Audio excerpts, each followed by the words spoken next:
I'm in Florida, and I met a guy at work, Justin and his dad, who has one heck of a story to tell that he doesn't quite know what went on, but it's an interesting story, and so I'm just going to let you tell it, and so take it away.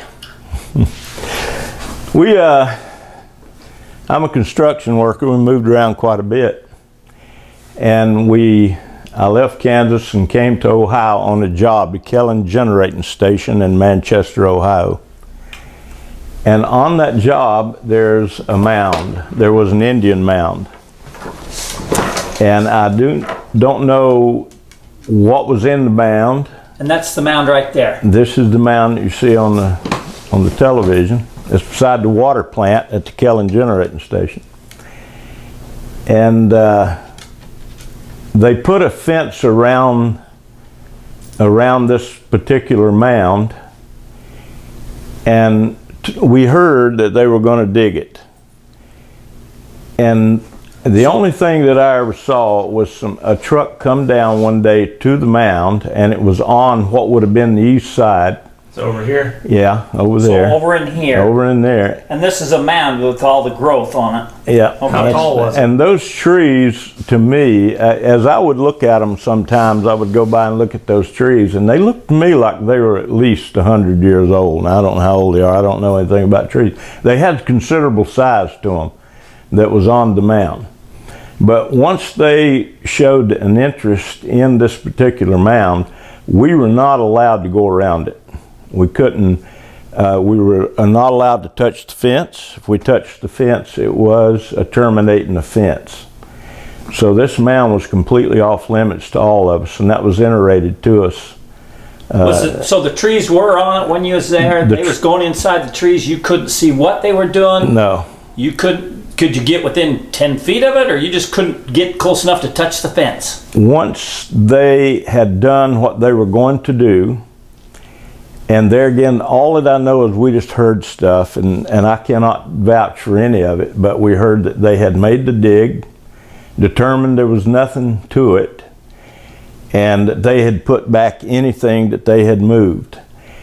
And I had work to do in that water plant, and we were allowed to go to the water plant, but we were not allowed to touch the fence or to get close to the fence.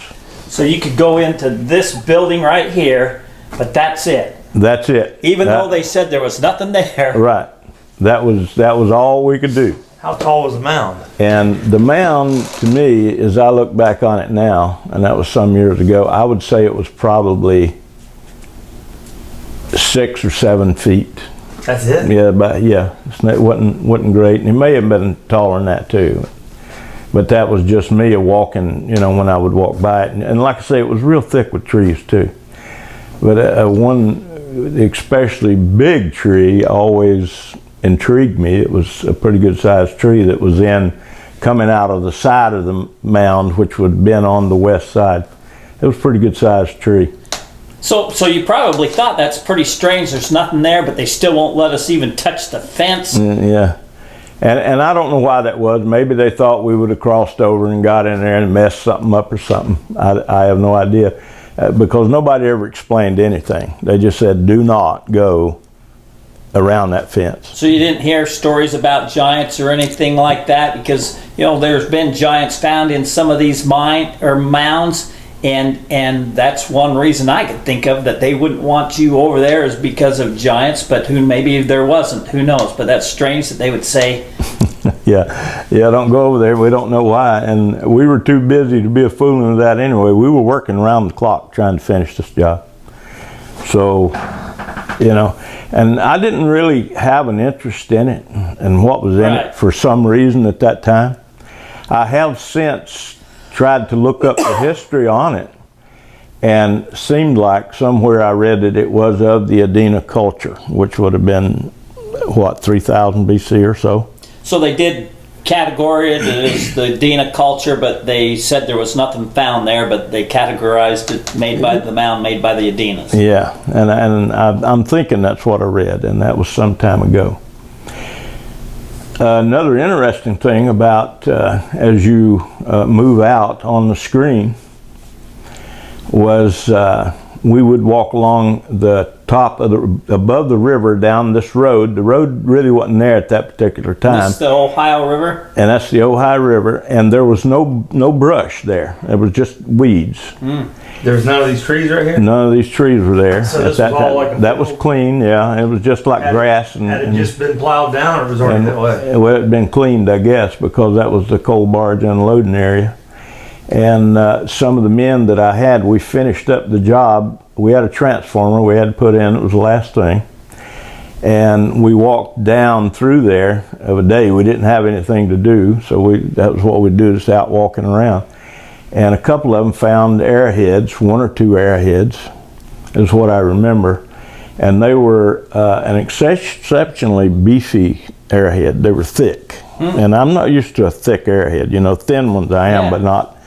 And when I say thick, I'm going to say probably 3/4 of an inch, you know. And 3/4 of an inch thick? thick, yeah, they were pretty thick. How big and long And were they were, looking back on it, I'd say they were probably close to maybe 3 inches long, something like that.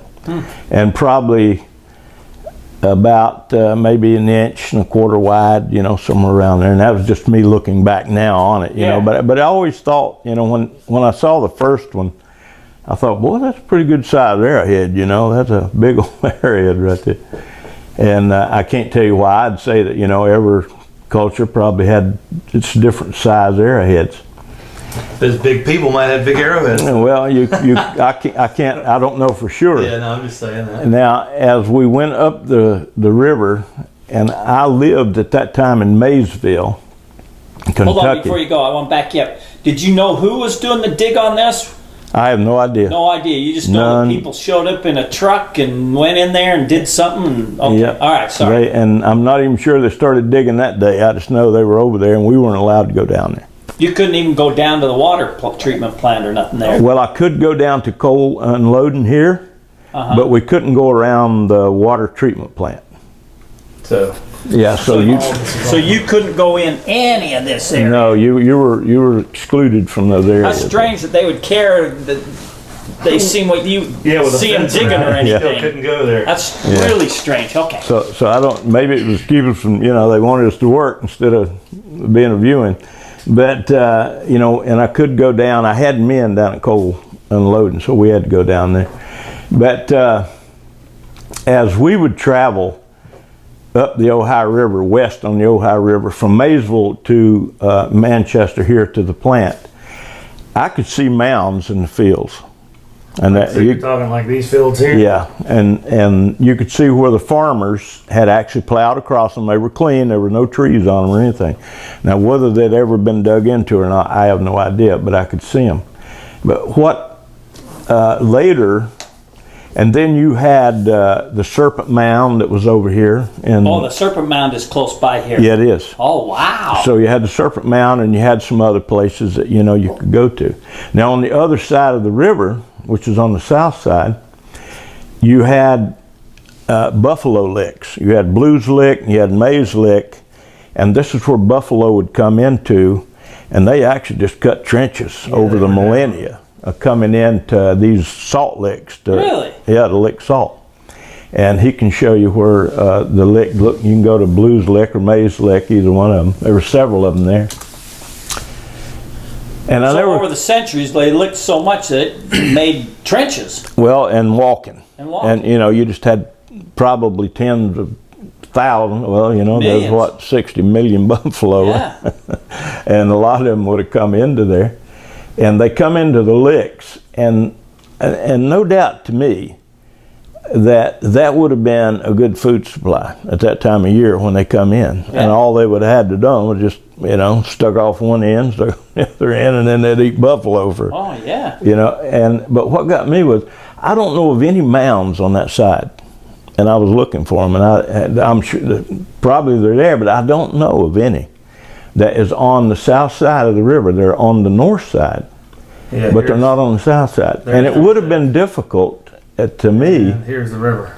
How they crossed the river, I'm sure that with a food supply over there, they would have went to it. I mean, they're here, they're on the river. And probably used, their birch bark canoes or whatever to cross the river. But that's where their food supply was, and you would have thought they would have done their living there and burying there and everything, but I don't know of any mounds there. But they could be, and that's I didn't look. But it was always, something, when I finally did sit down and start thinking about it, I always wondered, why was there no mounds on that side that I, know of? Yeah, that's interesting. But I didn't know of any.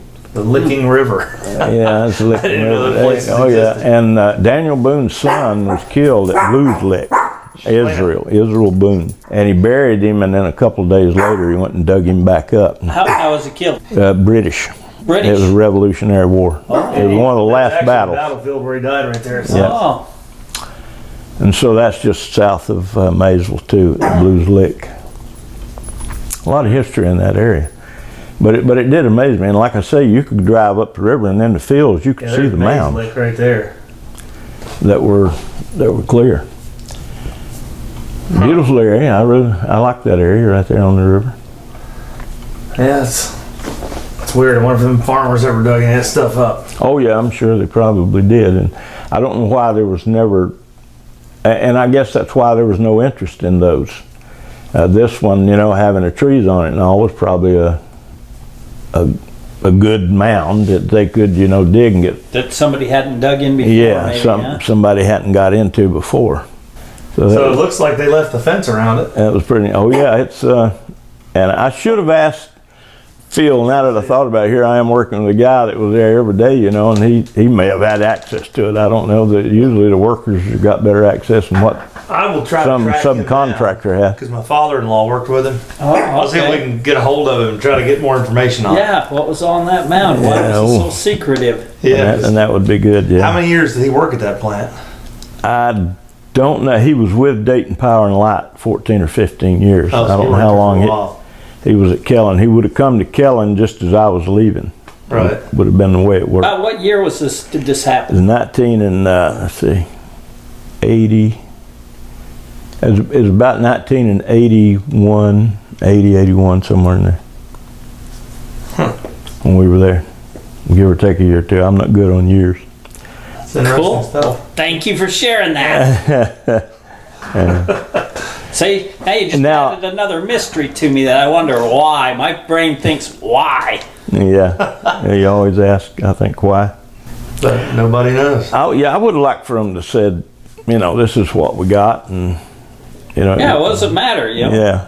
It's old dead people. Well, what does it matter? Well, Yeah. I mean, for him to say no, we didn't find nothing, but you can't touch this fence or even go over here. That just doesn't make sense. Yeah. And they leave a fence around it.